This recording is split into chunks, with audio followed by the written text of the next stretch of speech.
Namatay ang isang senior citizen matapos mabangga. Ang nakasalpok sa biktima, ambulansya nagmamadali raw dahil may sakay na pasyente. Nasa frontline ng balitang yan si Mon Gualvez. Sa pool sa CCTV nang mabangga ng paparating na ambulansya ang patawid na babae sa National Highway sa Barangay Poblacion, Santa Barbara, Pangasinan nung Biyernes.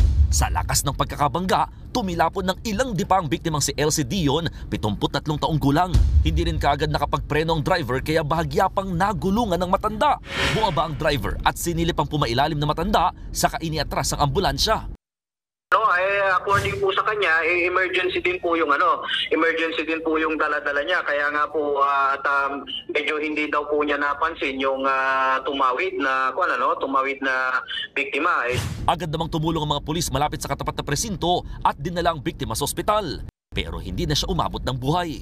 Ang nakabanggang driver, pinihagan din munang maihatid sa ospital ang sakay niyang pasyente bago inaresto. Sinampahan na ng reklamong reckless imprudence resulting to homicide ng driver. Pansamantala siyang nakalaya matapos magpiyansa. Naka-impound naman ang ambulansya. Wala pang pahayag ang pamilya ng nasawing senior citizen. Nagbabalita mula sa frontline, Mon Gualvez, News 5. Mga kapatid, Jiggy Manikad po, iba na ang may alam at may pakialam sa panahon ngayon.